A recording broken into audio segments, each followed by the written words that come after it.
Alright mga bossing, good afternoon again. So ayan, meron na naman tayong bagong Hyundai Starex na pang artista van. Ayan, ceiling pa lang ubod ng ganda. At yan naman yung kanyang upuan, no? Ayan, hindi kasama yung ulo na kalbo, ha. Naglilinis yan. Kala nyo leader yan, hindi yan leader. So ayan mga bossing, oh, yung kanyang interior dito sa loob, ubod ng ganda. Ayan. Ito mga bossing is only 10-seater. Gawa ng sit up na yung mga upuan niya, ginawa siyang pang artista. So ito mga boss, may TV rito. Ayan, may TV pa yan. Ayan, 2012 model naman to mga bossing. At kasalukuyang nililinis pa ng mga tropa natin. Ayan, shoutout idol. Rewind na yan, rewind na to, rewind. Ayan, oh, rewind ba?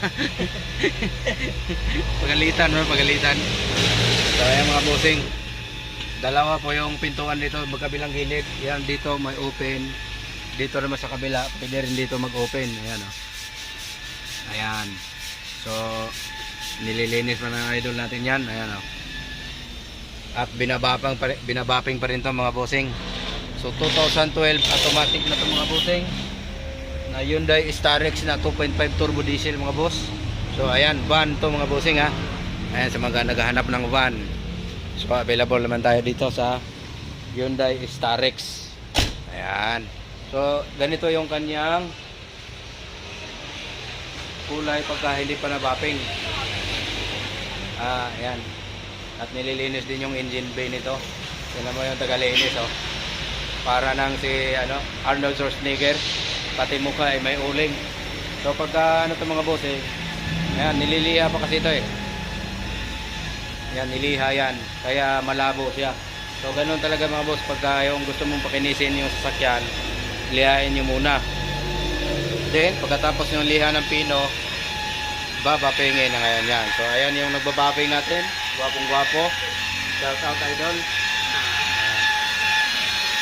So ito po yung mga natapos na dito ang bapingin. Ayan, nakinis na yan. Ayan, pwede ba nang manalamin.